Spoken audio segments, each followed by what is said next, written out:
One wrong move can burn the whole city down. Episode 6 is not just another chapter in Power Book 4. It's the moment where secrets explode. Loyalties snap and Chicago starts choosing sides. What happens next will decide who rules and who disappears forever. Episode 6 feels like the last calm breath before chaos takes over. Every storyline has been slowly tightening like a rope, and now it's ready to snap. Tommy Egan is no longer just fighting enemies on the streets, he's fighting time, trust, and his own instincts. Up to now, Tommy has survived by reacting fast and hitting harder than everyone else. But this episode pushes him into a corner where reactions are no longer enough. He has to plan, control, and decide who lives in his circle and who gets cut. The tension in Chicago is heavy because everyone knows something big is coming. Crews are nervous, deals feel unstable, and even small conversations carry hidden threats. This is the kind of episode where silence is dangerous and words can get you killed. Tommy understands this better than anyone. He's walking into episode 6 with enemies watching his every move, and allies quietly asking themselves if standing next to him is still worth the risk. What makes this moment so dangerous is that power is shifting behind the scenes. People who looked weak earlier are starting to gain confidence. People who felt untouchable are making desperate moves. Episode 6 is where the balance of power stops being clear. No side has full control anymore, and that creates fear. Fear makes people act fast, and fast choices lead to deadly mistakes. Tommy's biggest problem isn't just the rival crews, it's trust. Every alliance he has feels shaky. Every promise sounds temporary. In this episode, Tommy begins to realize that someone close to him may already be planning their exit, or worse, planning his downfall. That doubt changes how he moves, how he speaks, and how he prepares for what's coming next. This episode also sets the emotional tone for the rest of the season. It reminds us that force is not about winning clean, it's about surviving ugly. The streets don't care about loyalty, history, or friendship, they only care about power. And episode 6 makes it clear that power always demands a price. By the end of the section, one truth becomes impossible to ignore: Chicago is done waiting.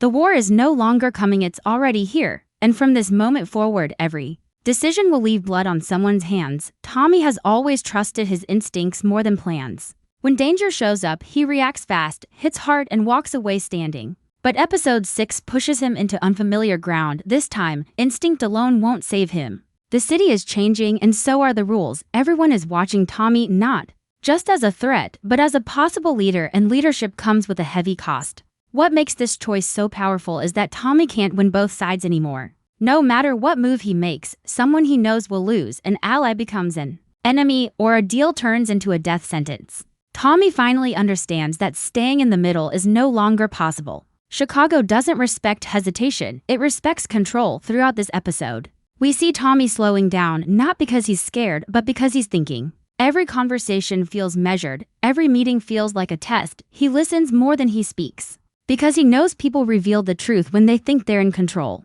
This version of Tommy is dangerous in a new way. He's not just violent, he's strategic. The biggest question in episode 6 is whether Tommy chooses fear or loyalty as his weapon. If he rules through fear, he becomes unstoppable but isolated. If he chooses loyalty, he keeps his people close but risks betrayal. The streets don't reward kindness, but they also punish weakness. Tommy is forced to walk that thin line where one wrong step ends everything. There's also the ghost of his past haunting every move. Tommy has lost too many people by trusting the wrong ones. Episode 6 reminds him of those losses, pushing him to consider doing what he swore he'd never do again: cut someone off before they get the chance to cut him. This isn't cruelty, it's survival. What makes this choice even heavier is that Tommy's enemies are counting on him to hesitate. They believe he's stretched too thin, emotionally and mentally. They think he's still the same man who reacts instead of rules. Episode 6 proves how wrong that assumption is. When Tommy finally moves, it won't be loud or flashy, it will be clean, final, and impossible to undo. By the end of this section, one thing becomes clear: this episode marks the moment Tommy stops fighting for a place in Chicago and starts shaping the city itself. Whether that makes him a king or a monster no longer matters. In this game, survival is the only crown that counts. The streets of Chicago feel different in episode 6. There is no loud warning, no clear signal that war has begun. Instead, there is tension in the air, the kind that makes everyone move carefully and sleep with one eye open. Crews that once spoke through messengers now prepare for direct action. The line between business and blood is officially erased. What makes this war so dangerous is that it isn't clean. There are no clear teams anymore. Old enemies are talking, old allies are drifting apart, everyone is trying to survive the coming storm, and survival often means betrayal. Episode 6 shows how fear spreads faster than violence. One rumor is enough to spark a chain reaction that no one can stop.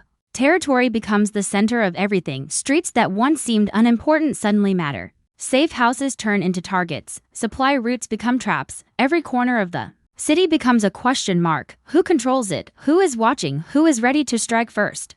This is not about ego anymore. It's about who controls tomorrow. Tommy understands this shift before most people do. He sees that this war will not be won by the loudest gun, but by the smartest move. While others rush to prove strength, Tommy watches who panics and who stays calm. Panic reveals weakness, and weakness invites attack. Episode 6 shows that the real battlefield isn't just the streets. It's the minds of the people fighting. Unexpected alliances begin to form in the shadows. People who once refused to sit at the same table now share information, weapons, and plans. Not because they trust each other, but because fear makes strange partners. These alliances are fragile, built on lies and short-term goals, and fragile deals always break at the worst moment. As the episode moves forward, violence becomes unavoidable. Small conflicts turn into open threats. Messages are sent without words. Someone doesn't come home. Someone else disappears. These moments make it clear that the war has already claimed its first victims. Even if the bodies haven't dropped yet, the city is bleeding quietly. What truly explodes in Episode 6 is control. No one has it, not Tommy, not the rival crews, not even law enforcement. Everyone is reacting to moves they didn't see coming. That uncertainty is what makes this war different from anything before. There is no safe plan, only risky choices. By the end of this section, Chicago feels like a loaded weapon waiting to fire. The war is no longer about winning, it's about lasting longer than everyone else. And in a city this tense, survival comes down to one brutal truth: the war doesn't care who started it. It only cares who's left standing when the smoke clears. The most dangerous enemy is never the one standing across from you. It's the one standing right beside you, smiling, waiting for the perfect moment to strike. Episode 6 is where trust finally becomes a deadly mistake. Every empire falls the same way from the inside out. Episode 6 makes it clear that bullets aren't the biggest threat anymore. Secrets are, whispers are. And someone close to Tommy is carrying information that could destroy everything he's built. The streets may be loud, but betrayal moves in silence. This episode leans heavily into doubt. Conversations feel layered, almost rehearsed. People say the right words but avoid eye contact. Promises are made too easily. These small details matter because in force, betrayal never comes with a warning. It comes dressed as loyalty, and that makes it impossible to see until it's too late. What makes this betrayal so powerful is that it isn't driven by hate. It's driven by fear and ambition. Someone inside Tommy's circle believes the city is about to collapse, and they don't want to be buried under it. Instead of standing their ground,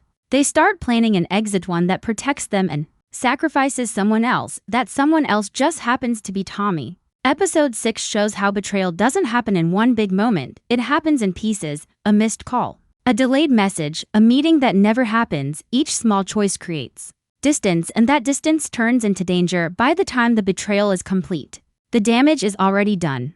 Tommy senses this shift. He doesn't have proof, but he feels it. His instincts tell him that someone is moving differently. Trust, once broken, changes everything. Tommy begins testing people, watching how they react under pressure: who stays calm, who asks too many questions, who seems relieved when plans fall apart. These reactions expose more than words ever could. What makes this moment heartbreaking is that this betrayal comes from someone who once mattered. This isn't a random crew member or a side player. This is someone who shared risk, blood, and survival. That history makes the betrayal feel personal, and personal betrayals demand personal consequences. As Episode 6 pushes forward, the betrayal starts to take shape. Information leaks, plans fail. Enemies seem one step ahead. None of it looks obvious on the surface, but together it paints a clear picture. Someone is feeding the fire from the inside.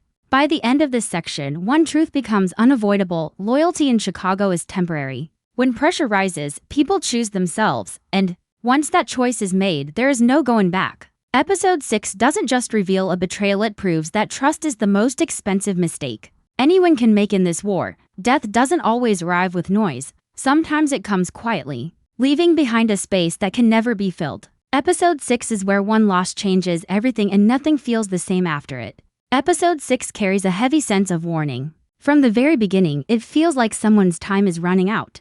The show slows down around certain characters, giving them longer looks, deeper conversations, and moments that feel almost final in force. These moments are never accidental. They are signs, and this episode is full of them. What makes this loss so powerful is that it doesn't come from a clear battle. It comes from chaos, from crossed plans, bad timing, and choices made under pressure. This isn't a heroic end or a dramatic showdown. It's messy, sudden, and painful, just like real street consequences. One moment, a character is part of the game, the next, they're gone. This death or disappearance hits hard because it shifts motivation across the board for Tommy. It becomes personal. Whatever control he was trying to build gets shaken. Loss reminds him that no plan is perfect and no one is untouchable. It fuels anger, guilt, and a need for revenge that cannot be ignored from this point on. His moves stop being cautious and start becoming decisive for the rest of the city. This loss sends a clear message. No one is safe, rank doesn't matter, loyalty doesn't protect you. Being smart doesn't guarantee survival. Fear spreads fast when someone important falls, and fear makes people act without thinking. Episode 6 uses this moment to push everyone closer to the edge. What's even more dangerous is the unanswered questions left behind. Was this a setup, a mistake, a warning, or the first move in something much bigger? The lack of clarity makes the loss even heavier. People start blaming each other. Old tensions rise back to the surface. Trust disappears completely if the character doesn't die but disappears instead.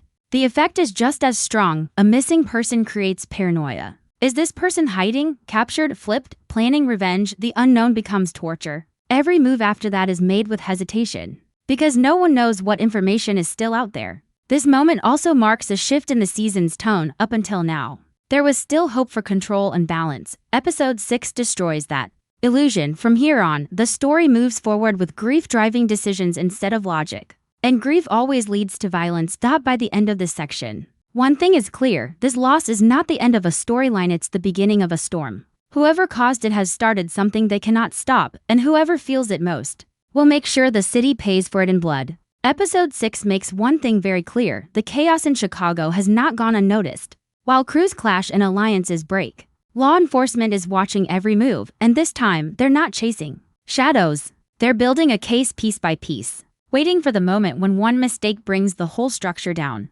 What makes the pressure feel different now is how close it is. This isn't random police activity or background noise anymore. It's focused, intentional. Someone is connecting dots that were never meant to touch. Conversations that felt private are no longer safe. Meetings that seemed hidden are suddenly exposed. The walls are closing in, even if no one wants to admit it yet. Episode 6 shows how law enforcement thrives on disorder. The more violent the streets become, the easier it is for them to justify extreme moves. Warrants come faster, surveillance gets tighter, informants become more valuable than ever. Every arrest, every stop, every question is designed to apply pressure until someone breaks, and someone always breaks. The most dangerous weapon law enforcement uses in this episode isn't force, it's fear. The fear of long sentences, the fear of being abandoned, the fear of realizing that loyalty on the streets won't matter in a courtroom. That fear pushes people to talk, to cooperate, or to quietly protect themselves while selling out others. Tommy feels this shift even without seeing it directly. He senses that moves are being tracked and patterns are being studied. He knows from experience that law enforcement doesn't strike without reason. If they're patient now, it means they're confident, and confidence usually means they already have enough to cause serious damage. What raises the stakes even more is the possibility of someone working from the inside. Not just a random informant, but someone close enough to provide real value. Episode 6 plants this doubt carefully, making every character feel suspicious. A single look, a pause in speech, or a sudden change in behavior becomes a warning sign. The pressure from law enforcement also forces faster decisions. There's no time to sit back and wait. Every delay increases risk. This leads to rushed plans, sloppy executions, and emotional choices, exactly the kind of mistakes the law is waiting for. By the end of this section, it's clear that the streets are no longer the only battlefield. The war is now being fought in interrogation rooms, surveillance vans, and quiet offices where lives are decided with paperwork instead of bullets. And once the law locks onto a target, it never lets go. Episode 6 makes it clear: escape is getting harder and time is officially running out.